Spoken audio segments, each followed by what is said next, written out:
ఈ రంగస్థలం మీద ఎంతోమంది కళాకారులు పుట్టారు పోయారు, పుట్టారు పోయారు. కానీ ఈ రంగస్థలం మీద ఉన్నటువంటి కళాకారుని బతికించేటువంటి శక్తి ఒక్క కళాకారుడికి మాత్రమే ఉంది.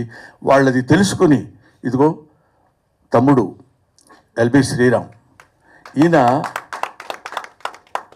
నన్ను ఎవరు చూస్తారు, ఎంత డబ్బు వస్తుంది, ఎంత ఆదాయం వస్తుంది, నేను ఏం చేయాలి, ఏం చేయకూడదు, దీనివల్ల ఉపయోగం ఏంటి అనేది లేదు.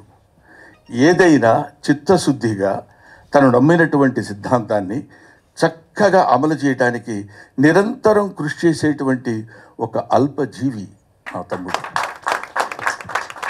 ఇవాటి వరకు ఎందుకు అట్లా ఉన్నాడంటే, అందుకే ఇప్పుడు ఈ చప్పట్లు కొడితే వినపడుతుంది. భావుడిపాటి కామేశ్వరరావు గారు చెప్తారు కీర్తిశేషుల నాటకంలో, ఆ చప్పట్లే కదరా ఆకలిగా ఉన్న కళాజీవికి పంచభక్ష ప్రమాణాలు.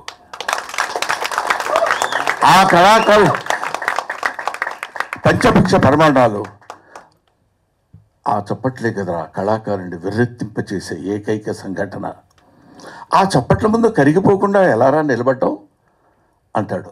అది ఇక్కడ కూర్చుని ఇంటికి వెళ్తే ఫుడ్ ఉందా లేదా, బాధ, కష్టం, సుఖమా, తాగుడా, ఇదన్నీ పక్కన పెట్టేసి అక్కడ కూర్చున్నటువంటి ఆ చివరి ఆ ప్రేక్షకుడి నుంచి ఈ ప్రేక్షకుడి వారి చేత వాళ్ళ చప్పట్లు, కరతాళ ధ్వనులు వినపడుతుంటే పొందేటువంటి ఆనందం అనిర్వచనీయం.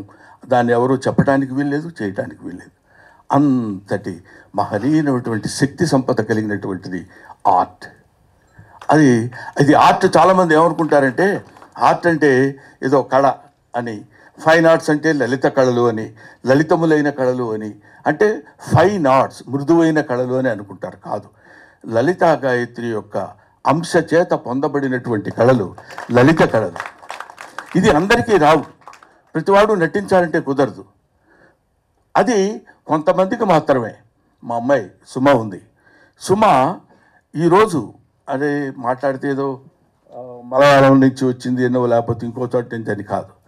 ఏదైనా తను నమ్మినటువంటి సిద్ధాంతాన్ని అలా పట్టుకుని మైకు రూపంలో ఇంతకాలం తనేదో గొప్పగా ఉంది అని కాదు, తను చేస్తున్నటువంటి నిరంతర కృషి.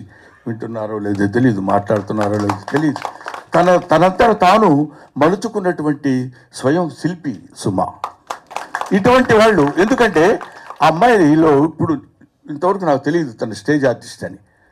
ఇలా చెప్తున్నప్పుడు ఓహో ఇటువంటి వాళ్ళు కూడా ఉన్నారా, మనకు తెలియని విషయాలు ఎన్ని ఉన్నాయో కదా అని.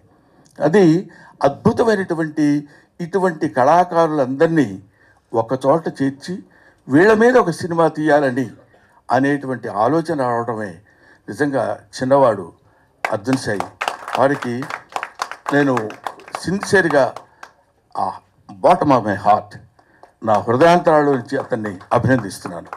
ఎందుకంటే ఇందాక రైటర్ చెప్పారు, ఇక్కడ ఇలాంటి సినిమాలు ఎన్నుకోవాలంటే దానికి కొంచెం దమ్ము కావాలి. దానికి ఇది చెప్తూనే అటాక్ చేయగలిగినటువంటి, అంటే మళ్ళీ సినిమాటిక్గా కావాల్సినటువంటివన్నీ డీల్ చేయటం. ఇందాక మా ఏం రత్నమ్మ గారు చెప్పారు. ఏం రత్నమ్మ గారు అంటే ఆ రోజుల్లో ఆయన వస్తున్నా అంటే దడదళ్ళాడిపోయేవాళ్ళం.